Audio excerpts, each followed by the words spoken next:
आप अपने सपनों के लिए कुछ नहीं करोगे तो आपको किसी और के सपनों के लिए काम करना पड़ेगा। अगर आपको कहीं ना कहीं थोड़ा सा अंदर से एम्बिशन है, आप कुछ करना चाहते हैं लाइफ में, तो टाइम जा रहा है। कस्टमर को ऐसे सर्विसेज देना या पॉलिसीज़ देना जिससे वो आज नहीं, आज से 10 साल बाद भी याद करें कि हाँ, हमें सही सेल किया था। आप अगर एम्प्लॉय माइंडसेट को लेके बिजनेस में आ गए तो चल जाएगा, बट जब तक चलेगा तब तक चलेगा, उसके बाद आपको एम्प्लॉय ही बनना पड़ेगा। ऐसा कहा जाता है कि एक रिच बंदा जो अपने आप से नीचे से उठ के ऊपर उठा है, बड़ा है, उससे आप पूरा पैसा ले लो और एक आइलैंड पे उसको छोड़ दो, कुछ दिनों बाद वो फिर से रिच बन जाएगा। जैसे रात में हम गाड़ी चला रहे होते हैं तो हमको ज़्यादा से ज़्यादा 2 मीटर 4 मीटर का रास्ता दिखता है, दोनों लाइट, लेकिन हम हज़ारों किलोमीटर चले जाते हैं। कैसे चले जाते हैं? वो सेफ चले जाते हैं। यहाँ पॉपुलेशन अगर है तो वो 1 मिलियन या 1 करोड़ के आसपास लोग हैं, और इंडिया में तो एक मोहल्ले में 1 करोड़ रहते हैं। मैं मरने के पहले मैं एकदम सैचुरेटेड हूँ कि भाई कल को भी मौत आ जाए तो कोई दिक्कत नहीं है।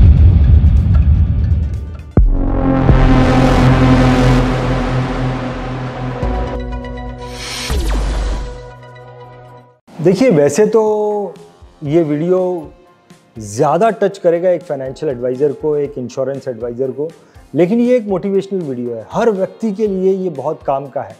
आपने वो कहावत सुनी होगी कि शेर को जब लंबी छलांग मारनी होती है तो वो 4 कदम पीछे चलता है। आज के इस वीडियो में आपको यही सीख मिलने वाली है।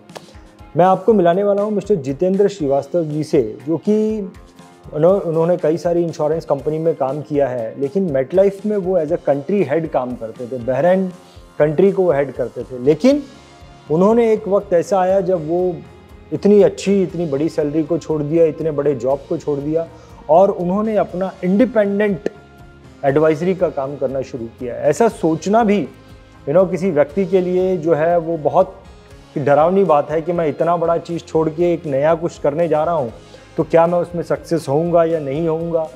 तो ये क्या होता है कि एक व्यक्ति जो है वो इतनी बड़ी अपॉर्चुनिटी को छोड़कर कुछ बड़ा करने के लिए ज़ीरो से शुरू करता है। ये हम जानेंगे मिस्टर जितेंद्र श्रीवास्तव जी से। एज ए इंटरनेशनल एडवाइज़र वो दुबई में काम करते हैं, और इंटरनेशनल मार्केट के बारे में भी उनसे बहुत कुछ हमको जानने के लिए मिलेगा। चलिए मिलते हैं जितेंद्र जी से और उनसे उनका अब तक का जो एक्सपीरियंस रहा है उसको जानने की कोशिश करते हैं। जितेंद्र जी, मैं आपका BI TV में बहुत बहुत स्वागत करता हूँ। नमस्कार रंजीत जी। नमस्कार। नमस्कार सभी दर्शकों। सो जितेंद्र जी, आपने कई साल जो है वो फाइनेंशियल इंडस्ट्री में एज एन एम्प्लॉय काम किया, और करते करते आप एक उच्च स्तर पर पहुँचे जहाँ पर आप एक इंश्योरेंस कंपनी के कंट्री के हेड थे। वहाँ पर आपकी नो डाउट एक ओहदा भी बहुत बड़ा था। आपने इतने साल दिए वहाँ तक पहुँचने में, एक बड़ी अपॉर्चुनिटी मिली होगी आपको वहाँ पहुँचने में, नो डाउट आपकी इनकम भी बहुत अच्छी होगी।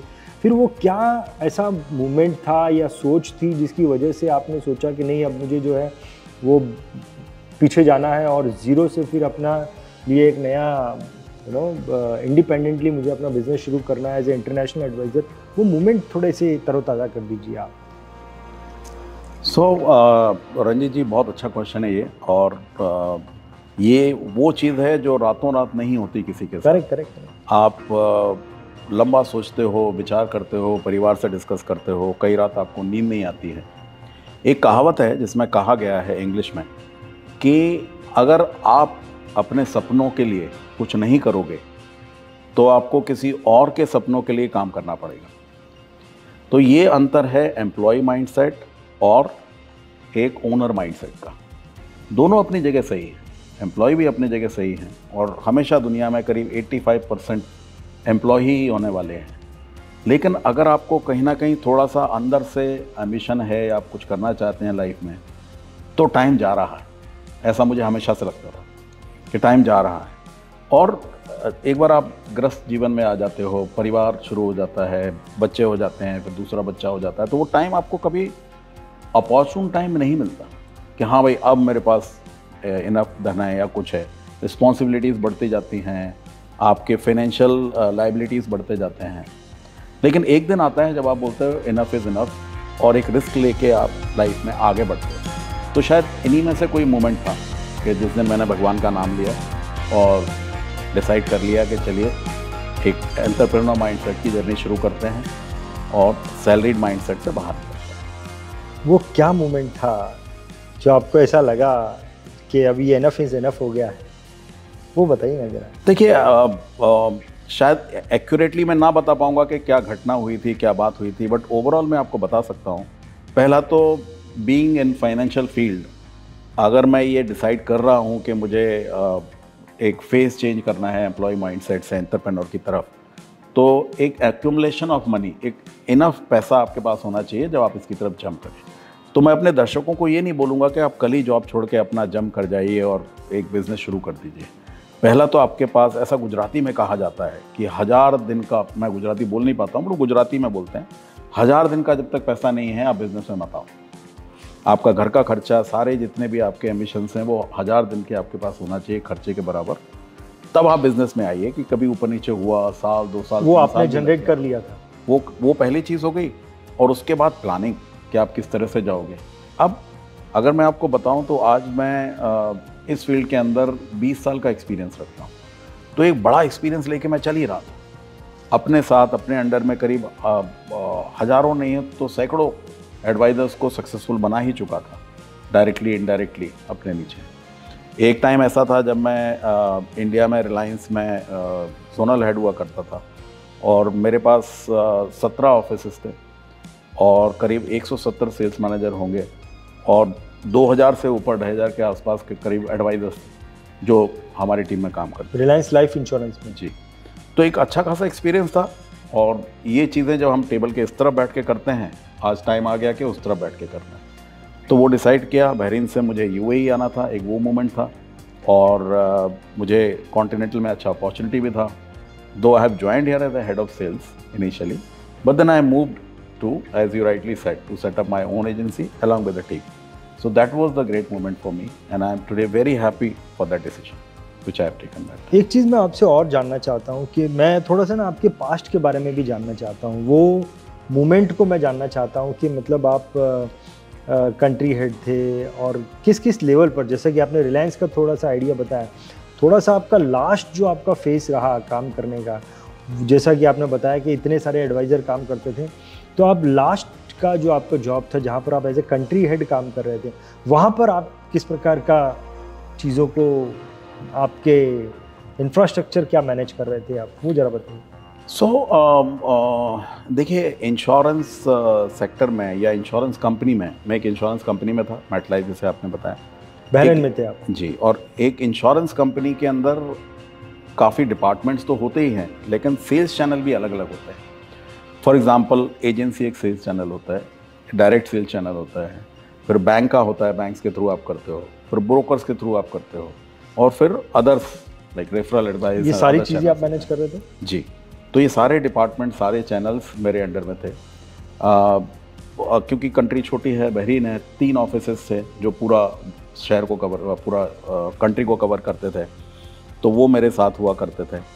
और मेरा काम था ना कि सेल्स अकेला देखना या ऑपरेशंस देखना, बट रेगुलेटरी एस्पेक्ट्स होते हैं, कंट्री के जो गवर्नमेंट के ऑफिशियल्स होते हैं उनको भी मैनेज करना, उनको भी सेटिस्फाइड रखना कि हाँ हमारी कंपनी सही तरीके से काम कर रही है, एंड कंपटीशन पे भी एक तरह से नज़र रखना। तो ये इंटरनल एक्सटर्नल बहुत सारे एस्पेक्ट्स होते हैं जो एक CEO को या हेड ऑफ कंट्री हेड को देखने होते हैं। एंड रेगुलर रिपोर्ट्स होती हैं, आपकी क्वार्टरली रिव्यूज़ होते हैं, मीटिंग्स होती हैं, आपके टारगेट्स होते हैं, वो मीट करने होते हैं। आई रिमेंबर हम लोगों ने इतना अच्छा काम किया था कि साल का टारगेट हमने अक्टूबर में ही पूरा कर दिया था। अच्छा। एंड इसके बाद तो जो भी बिजनेस था वो बोनस था हमारे लिए, which was the great thing for us. So ये था। बट एक बड़ी चीज़ जो मुझे मोटिवेट करती आई है हमेशा, वो है changing the life of clients and also changing the life of people who are not on salary, the advisors. So वो किस तरह से एडवाइजर्स को ट्रेनिंग और motivation and making sure that they are working, ये सब करके, और कस्टमर को ऐसे सर्विसेज देना या पॉलिसीज़ देना जिससे वो आज नहीं, आज से 10 साल बाद भी याद करें कि हाँ हमें सही सेल किया था, हमें चीट नहीं किया था, मिस सेलिंग नहीं हुई थी। तो ये सब एस्पेक्ट्स हमको ध्यान रखने पड़ते हैं अंडर द रेगुलेटरी फ्रेमवर्क। एक चीज़ इमीडिएटली मेरे मन में प्रश्न आता है कि आपने इतने बड़े लेवल पर काम किया, और जब कोई व्यक्ति इतने बड़े लेवल पर काम करने के बाद एक इंडिपेंडेंट अपना बिजनेस शुरू करता है तो उसके नीचे जो उसको सैल्यूट करने वाले या उसकी सुनने वाले जो लोग होते हैं वो तो सब निकल जाते हैं। तो माइंडसेट में, सोच में उस वक्त कुछ फ़र्क आता है या नहीं आता है? थोड़ा सा वो माहौल क्या बन जाता है उसके, वो तो आपने एक्सपीरियंस किया है, उसके बारे में थोड़ा बताइए। ये बहुत अच्छा क्वेश्चन है और कभी कभी ऐसे मोमेंट्स ज़रूर आए हैं कि आपको ये चीज़ लगती भी है। मुझे याद है वहाँ पर जो मेरा कैबिन हुआ करता था, कैबिन अगर बोलो हम, कंट्री हेड का cabin, whatever we want to call it, अगर मुंबई में एक छोटा 1 BHK हम देखें तो उसके हॉल के बराबर है, कितना बड़ा। तो बड़ा डेस्क, साइड में टेबल, 2 कंप्यूटर्स, एक लेयर ऑफ सिटिंग एंड पीछे दूसरी layer of sitting, and then there is a round table that sitting, क्योंकि अलग अलग तरह के लोग आते थे। कभी तो एक साथ काफ़ी लोग हैं, गवर्नमेंट ऑफिशियल्स आ रहे हैं, you have to host meetings, you have to host separate meeting. वो वहाँ से निकल के, बिकॉज ये सब चीज़ें आपकी नहीं है, ये सब चीज़ें आपके साथ चल रही बट आपकी नहीं है। आपका अपना बिजनेस आपका होता है जो आप सेटअप करते हो। भले कितने तो बिजनेस हम जानते हैं जो गैराज से सेटअप हुआ है, आज इवन एप्पल गैराज से हुआ है शुरू, बहुत सारे बिजनेस हुए हैं, और वो कहाँ से निकल के कहाँ पहुँच जाते हैं। तो एज यू राइटली सेड कि आपको वहाँ से 4 कदम पीछे लेना होता है और फिर आपको आगे बढ़ना होता है। तो जब आप आते हो इस तरह के काम में तो आपको पहले से ही पता होता है कि ये चीज़ें होंगी, कि वो कैबिन से निकल के आपको कुछ नहीं, आपको मोबाइल लेना है। और अच्छी बात तो ये है, मैं कल ही कुछ पढ़ रहा था कहीं पे, वहाँ पर नोमैड वीज़ा की बात हो रही थी। नोमैड वो लोग होते हैं जिनका घरबार, एक्चुअली घरबार तो होता है बट एक्चुअली प्रैक्टिकली नहीं होता। उनके पास एक लैपटॉप होता है, इंटरनेट कनेक्शन होता है, मोबाइल होता है, वो दुनिया के किसी भी कोने में बैठ के काम करते हैं। आजकल ये ज़माना आ गया और ऐसे वीज़ा बन गए हैं जिनको नोमैड वीज़ा बोलते हैं, जो ये लोग कहीं भी रह के काम कर सकते हैं। तो उस ज़माने के अंदर आप ज़मीन से, कुर्सी से, घर से, दीवार से और लोगों से आप अगर रुके रहोगे, लगे रहोगे तो अच्छी बात है। आप एम्बिशियस नहीं हो वो तो बहुत अच्छी बात है।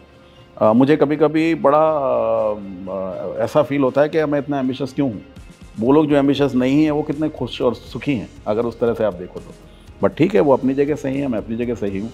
तो ये बात ज़रूर लगती है कभी कभी, बट अब वो टाइम गया, इतने साल हो गए हैं। Now I am quite into this, keeping in mind the future, कि आगे जाके भले मैं कैबिन की बात नहीं कर रहा हूँ, बट आपका बड़ा बिजनेस खुद का होना चाहिए, आपके खुद के साथ काफ़ी हज़ारों लोग आपकी कंपनी में काम करना चाहिए, और उस तरह से आप अपने आने वाले जनरेशन्स के लिए एक बहुत बड़ी लेगेसी भी छोड़ के जाएंगे। क्लाइंट्स और अपने एम्प्लॉयज़ के लिए तो अच्छा करेंगे ही करेंगे। तो keeping that future aspect in mind, I am quite motivated and working towards. आपने एक चीज़ बहुत अच्छी बोली कि अच्छी बोली इन द सेंस, आपने बोला कि मुझे कभी कभी ऐसा लगता है कि मैं इतना एम्बिशियस क्यों हूँ। तो ये बात सही है कि ये जो बड़ा स्टेप जो आपने लिया, ये कोई एम्बिशियस व्यक्ति ही ले सकता है, बिना एम्बिशन के तो ये ले ही नहीं सकता। लेकिन फिर भी आपको क्या लगता है कि कितना डिफ़िकल्ट है ये एक बड़ी पोस्ट को छोड़कर अपना इंडिपेंडेंट बिजनेस शुरू करना? एक छोटी पोस्ट का व्यक्ति है तो इसके लिए तो कोई प्रॉब्लम नहीं है, लेकिन कोई बड़ी पोस्ट का व्यक्ति है उसके लिए कितना डिफ़िकल्ट है? आप बहुत ज़्यादा एम्बिशियस है तो आपने कर लिया, but how difficult it is. लेकिन अगर वहाँ से यहाँ आदमी मूव करता है, भले तकलीफ़ें हैं इसमें, तो किस प्रकार के फ़ायदे हैं समय के, अपने आज़ादी की ज़िंदगी के अलावा और क्या फ़ायदे आपको नज़र आते हैं? ये तो दिखाई देता है हमको। अगर मैं इसको इस तरह से कहूँ रंजीत जी कि इजी लाइफ या आराम की लाइफ तो वहाँ भी नहीं थी। हाँ, आपकी लाइफ जॉब में भी इजी नहीं होती है। जैसा मैंने बताया कि आप खुद के लिए नहीं काम कर रहे होते तो किसी और के लिए कर रहे होते हो। हाँ। आप बहुत ज़्यादा रिस्पॉन्सिबल होते हो। और मेरे जैसा इंसान जो कि वर्कहॉलिक है काम की प्रति, मैं कई बार तो मैं अकेला ऑफिस से निकलता हूँ रात को। In whichever office I have worked, I know कि उनके लाइट के स्विचेस कहाँ हैं जो मुझे ऑफ़ करके रात को जाने हैं, और अंधेरे में भी सीढ़ियाँ कहाँ हैं जो मुझे निकलनी है अगर कई बार निकलना पड़ा तो। हालांकि मोबाइल में टॉर्च होती है। तो वो किसके साथ होता है? जो वर्कहॉलिक है और काम में लगा रहता है। तो वहाँ भी मैं बिजनेसमैन की तरह के काम करता था। मेरे मुंह से भी वर्ड बिजनेस ही निकलता था, जॉब या काम नहीं निकलता था। अप्रोच भी वही रहती थी और लोग भी समझते थे उस चीज़ को।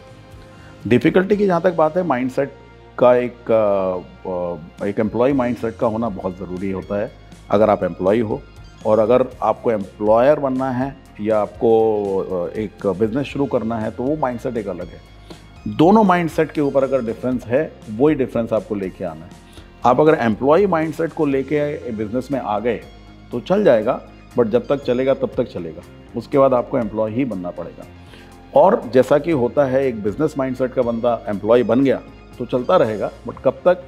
कुछ टाइम तक वो वापस आके अपना बिजनेस सेटअप करेगा। ऐसा कहा जाता है कि एक रिच बंदा जो अपने आप से नीचे से उठ के ऊपर उठा है, बड़ा है, उससे आप पूरा पैसा ले लो और एक आइलैंड पे उसको छोड़ दो, कुछ दिनों बाद वो फिर से रिच बन जाएगा, क्योंकि उनका माइंडसेट वो है, वो कर सकते हैं। And that's what I am inspired with, that's what I feel कि हम कर सकते हैं, तो क्यों ना किया जाए।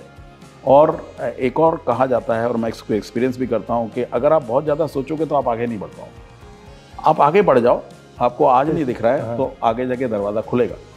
जैसे रात में हम गाड़ी चला रहे होते हैं तो हमको ज़्यादा से ज़्यादा 2 मीटर 4 मीटर का रास्ता दिखता है, दोनों लाइट, लेकिन हम हज़ारों किलोमीटर चले जाते हैं। कैसे चले जाते हैं? वो सेफ चले जाते हैं। 90% लोगों का साथ कुछ नहीं होता, unless you are dozing, you are not having mindset of a driver. उतना सा देखो, दिख रहा है, उसको केयरफुली आप चला लो, आगे पूरा रास्ता मिलता जाएगा और लोग आएंगे, हाथ बढ़ाएंगे, हेल्प करेंगे। I personally feel that and almighty is there. Perfect. So Jitendra ji, आपको क्या लगता है ये कौन से साल की बात है जब आपने बिजनेस ये इंडिपेंडेंटली शुरू किया था? ज़्यादा टाइम नहीं हुआ है, आई थिंक 3-4 ईयर्स। अच्छा, 4 साल पहले आपने 4 साल पहले आपने ये डिसीजन लिया। आपको क्या लगता है इन 4 सालों में आपने जो 4 कदम पीछे लिए थे, उससे कितने कदम आप आगे आ गए? अब मैं साढ़े में तो बात नहीं कर पाऊंगा कि 2.5, 3.5, पौने 4, लेकिन वो 4 कदम तो जो एक कहावत है और कहा जाता है। और ज़रूरी नहीं है कि आपने अगर ईस्ट में 4 कदम पीछे लिए तो आप वेस्ट में ही 4 कदम आगे बढ़ोगे। हो सकता है आपका डायरेक्शन कुछ और हो, आप जब पीछे गए और काम शुरू किया तो रियलिटीज़ कुछ और सामने आई, और ऐसा ही हुआ है। नई लर्निंग्स हुई, नए सोच मिला, कई बार अपने सोच के ऊपर क्वेश्चंस भी उठे, और अपनी सोच के ऊपर क्वेश्चंस उठे, और जो लोग आपके साथ थे वो कई बार उन्होंने क्वेश्चन उठाए कि अरे आपने सही डिसीजन लिया, नहीं लिया। लेकिन thanks to my clients, thanks to the team which I still have, which is supporting, thanks to my family, कि ये सब चीज़ें आगे चल रही हैं। 4 कदम में से समझिए 3 या पौने 4 कदम तो हो ही गए होंगे, अभी आ गए हैं। बहुत बढ़िया। और it is just matter of time कि ये मल्टीप्लाई होगा, ये ऐड नहीं होगा, ये मल्टीप्लाई होगा, और ये काफ़ी आगे जाएगा। बट उसके लिए बहुत मेहनत है, बहुत लंबा रास्ता है। It's a long way, long journey which I am trying to fulfil with my hard work and ambition. मुझे ऐसा महसूस होता है जितेंद्र जी कि आपने लाइफ में जो स्टेप्स लिए हैं, आप बहुत ऊपर गए, फिर आपने छलांग मारी, मीन्स आप अपनी लाइफ को बहुत ज़्यादा एक्सपेरिमेंट कर रहे हैं। दैट्स व्हाट, वो मुझे ऐसा महसूस हो रहा है। और जो आदमी बहुत ज़्यादा एक्सपेरिमेंट करता है उसके पास में बहुत ज़्यादा उसने बहुत सारी चीज़ों को सीखा होता है, लर्न किया होता है। तो आपकी लाइफ जर्नी से हमारे दर्शक क्या सीख सकते हैं? कोई निचोड़ बताइए कि मेरी ज़िंदगी का लर्निंग, ये चीज़ मैंने सीखी है जो मुझे ग्रोथ में बहुत ज़्यादा मदद करती है, वो सीक्रेट आप बताएंगे? मैं कभी इंट्रोस्पेक्ट करता हूँ, अपने अंदर झांक के देखता हूँ। कभी आप अकेले बैठे होते हो, इतने साल की जर्नी हो गई है, मेरा शायद टोटल 26-27 ईयर्स का करियर हो चुका है, जिसमें से 20 साल फाइनेंशियल सर्विसेज में और 6-7 साल में इंजीनियरिंग फील्ड में जॉब कर चुका हूँ। और मैंने ये झांक के देखा कि 2 चीज़ें बड़ी कॉमन दिखी मुझे अपने करियर पाथ में, कि एक तो एक्सपेरिमेंट्स करना, जैसे आपने बताया, रिस्क लेना, रिस्क टेकिंग एबिलिटी, और दूसरा कुछ कर गुजरने की तमन्ना अंदर से। अच्छा। ये दोनों तरह का है। अब फॉर एग्जांपल इंजीनियरिंग सेक्टर से निकल के मैं इस सेक्टर में आया, जबकि मेरा एजुकेशन बैकग्राउंड इंजीनियरिंग ही रहा है। मैंने बैचलर ऑफ इंजीनियरिंग किया है, मास्टर्स ऑफ इंजीनियरिंग किया है, MBA किया है।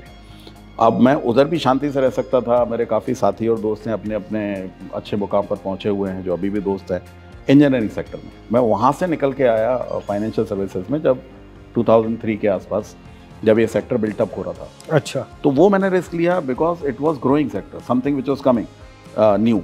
तो आपको वो नएपन का एक है कि नएपन में जाके देखें कि हम अपने आप को ट्राई करें कि हम क्या कर सकते हैं, किस तरह से होगा, और अननोन में जाके उस चीज़ को लेके आना कि बस 2 मीटर की लाइट में आपको दिख रहा है और आपको 2000 मीटर या 2 लाख मीटर जाना है उसके साथ। तो वही है, ये कॉमन ट्रेड्स मैंने देखे और उसी के साथ मैं अपने आप को लेके चल रहा हूँ। एंड आई होप कि ये चीज़ें बहुत आगे लेके मुझे जाएंगी। आप तो दुबई में रहते हैं, आप इंटरनेशनल मार्केट में काम कर रहे हैं, इतने सालों का आपका, बहरीन में आप एज ए कंट्री हेड रहे हैं, दुबई में अब आप इतने सालों से 4-5 सालों से काम कर रहे हैं। मैं तो इंडिया से हूँ, भारत देश से हूँ, और वहाँ पर मैं भारत के जो फाइनेंशियल एडवाइज़र हैं, जो कि अपने अपने लेवल पर काम करते हैं, अब आया हूँ आपके पास में, अपॉर्चुनिटी मिली है आपसे जानने की इंटरनेशनल मार्केट के बारे में, और आपके थ्रू अगर मेरे इंडिया के, भारत देश के फाइनेंशियल एडवाइज़र्स को मैं कुछ इंटरनेशनल मार्केट में के बारे में जानकारी दे पाऊँ तो मेरे लिए भी अच्छा है, उनके लिए भी अच्छा है। तो इंटरनेशनल मार्केट के बारे में इन टर्म्स ऑफ स्कोप, एक फाइनेंशियल एडवाइज़र जो भारत देश में काम कर रहा है, उनको आप क्या मैसेज देना चाहोगे?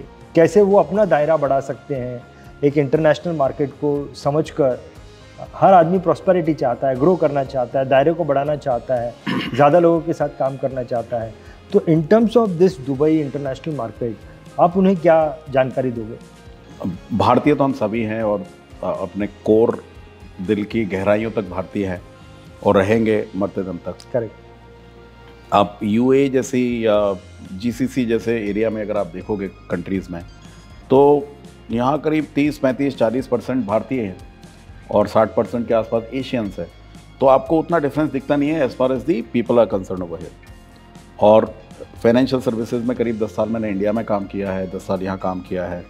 पॉलिसीज़ में, माइंडसेट ऑफ पीपल में बहुत अंतर तो मुझे दिखा नहीं। लेकिन बात ऐसी है कि इसमें भी दो तरह से सोच है इंटरनेशनल मार्केट की। एक तो मैं इंडिया में हूँ और मैं निकल के यूएई या इस तरह की किसी कंट्री में जाके इंटरनेशनल मार्केट से क्लाइंट्स बनाना चाहूँ, या मैं इंडिया में हूँ, इंडिया के कस्टमर बनाऊँ लेकिन इंटरनेशनल मार्केट के प्रोडक्ट्स उनको। करेक्ट। राइट। सो आप बाहर निकल के यहाँ आना चाहो तो आप आ सकते हो।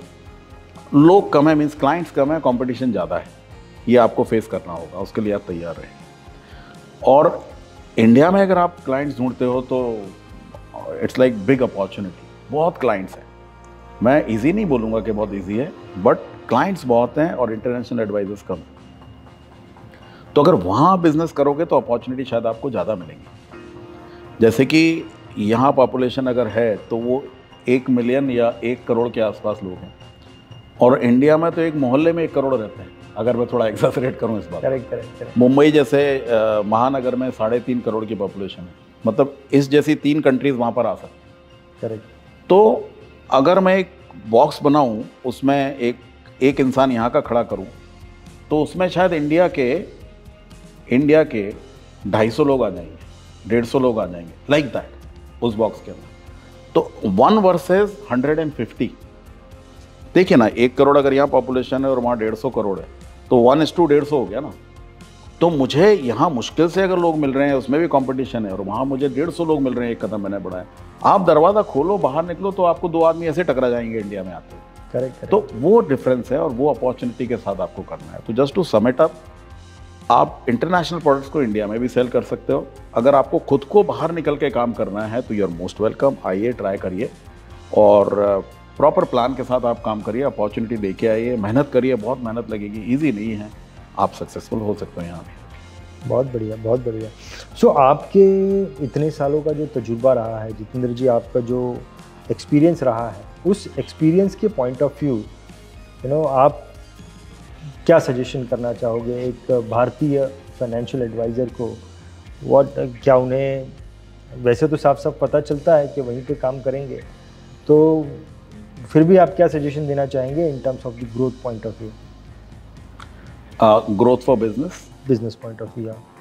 बात वही है, आप लाइफ में कोई नया मोड़ लेते हो, नया कुछ करना चाहते हो, तो पहले अपना खुद का फाइनेंशियल रिक्वायरमेंट को सिक्योर करें। अगले 3 साल या 1000 दिन जो बोलते हैं उसको आप पहले सिक्योर करें, और जिस फील्ड में जा रहे हैं उसके बारे में जानकारी लें। जिस तरफ भी जा रहे हैं आप, यहाँ आ रहे हैं या वहाँ कर रहे हैं, तो थोड़ी जानकारी रखें, आप उस तरह के लोगों से मिलें, एक्सपर्ट्स के टच में रहें। वहाँ जो ऑलरेडी लोग हैं, जैसे कॉन्टिनेंटल है, उससे आप नॉलेज ले सकते हैं और उनके गाइडेंस पे आप काम कर सकते हैं। और फिर आप जब एक बार डिसाइड कर लेते हो तो फिर आप को जंप करना चाहिए, आपको बाहर निकल के वो अपॉर्चुनिटी को लेना चाहिए। क्योंकि ऐसा ना हो कि आप जब 65 और 70 के हो गए और आपने सोचा कि अरे मैं कर लेता, अब तो मेरे हाथ पैर भी नहीं चलते हैं, और तब मैंने सोचा था और मैंने किया नहीं, तब आपको दोबारा मौका नहीं मिलेगा। तो सोचा है और सारी प्लानिंग है, बैकअप के लिए पैसा है, जंप करिए, कूद पड़िए, बहुत बढ़िया, फैंटास्टिक। जितेंद्र जी, आप पर्सनली अगर मैं आपसे पूछूं कि आने वाले दिनों में आपका क्या विजन है, आपने क्या अपना गोल बनाया है और उसके लिए आप क्या कर रहे हैं? आने वाले दिनों के लिए जो मेरा है गोल, वो टू हेल्प ह्यूमन बीइंग है ना, थोड़ी बड़ी बात कर रहा हूँ। पृथ्वी के वासी जो हैं, ह्यूमन बीइंग जो इस छोटे से पत्थर के ऊपर रहते हैं। अब पूरी यूनिवर्स के अगर हिसाब से देखो तो एक छोटा पत्थर ही है अर्थ, जो करीब 7 बिलियन के आसपास यहाँ पॉपुलेशन है, जो 8 होने वाली है। खुश लोग भी हैं और दुखी लोग भी हैं। दुखी कई तरीके से हैं, और अगर मैं सम अप करूं कि लोगों का जो दुख है या परेशानियां हैं वो ज़्यादातर 3 चीज़ों की हैं: हेल्थ, वेल्थ एंड हैप्पीनेस। ये 3 चीज़ों की कमी की वजह से आदमी दुखी है। हैप्पीनेस का और दुख का थोड़ा सा रिवर्स रिश्ता है।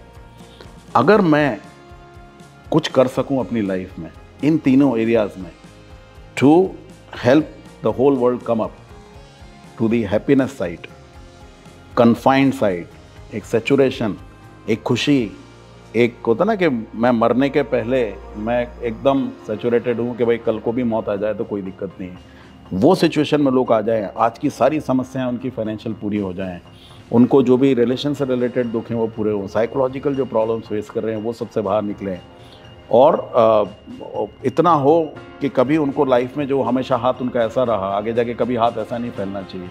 वो सिचुएशन अगर मैं क्रिएट कर सकूं लोगों के लिए, और ऐसी कंपनीज क्रिएट करूं, ऐसे बिजनेसेस बनाऊं कि जहां पर ये सारा काम मैं कर सकूं उनके लिए, तो मुझे बड़ी खुशी होगी। और मेरा जो सोच है इस डायरेक्शन में ही है। नहीं तो उसके लिए आप क्या कर रहे हैं? उसके लिए मैंने कुछ प्रोजेक्ट्स बनाए हैं, कुछ कंपनी स्ट्रक्चर्स बनाए हैं, उस तरह के कुछ लोगों से मैं मिल रहा हूँ, और बहुत ज़्यादा डिटेल में अभी शायद इस इंटरव्यू में हम जा नहीं सकते हैं। अगर मैं इसी फील्ड में देखूं, जैसे मैं आज फाइनेंशियल सर्विसेज फील्ड में हूं, अगर मैं कुछ लोगों को ये रास्ता दिखा सकूं कि फाइनेंशियल फ्रीडम इज़ बहुत इंपॉर्टेंट होती है, और उनको क्लाइंट्स हों या टीम ऑफ क्लाइंट्स हो, उनकी मैं फाइनेंशियल फ्रीडम की तरफ उनसे काम कराऊं, और आज से 10-15 साल बाद जो फाइनेंशियली फ्री हो जाएं तो उनका wealth portion has been taken care. So health, wealth and happiness, and बाकी 2 पोर्शंस के लिए मेरे काम चल रहे हैं, प्रोजेक्ट चल रहे हैं जो इंटरनल है। क्या बात है, बहुत बढ़िया, बहुत बढ़िया। जितेंद्र जी, आपका जो एमिटेशन में जो इंट्रोडक्शन पार्ट जो मैंने बताया, वही जो है बहुत ज़्यादा मोटिवेशनल है हमारे दर्शकों के लिए। इनफैक्ट मैं बहुत ज़्यादा मोटिवेटेड हुआ था, लेकिन आपकी जो सोच है और जिस प्रकार से आपने हमें बातें बताई हैं, उससे हमें बहुत कुछ सीखने मिला है। मैं आपको बहुत बहुत धन्यवाद करना चाहूँगा जितेंद्र जी कि आपने अपने एक्सपीरियंस को। Thank you Ranjit ji, and thank you BITV। I wish all the best to all of you. Thank you.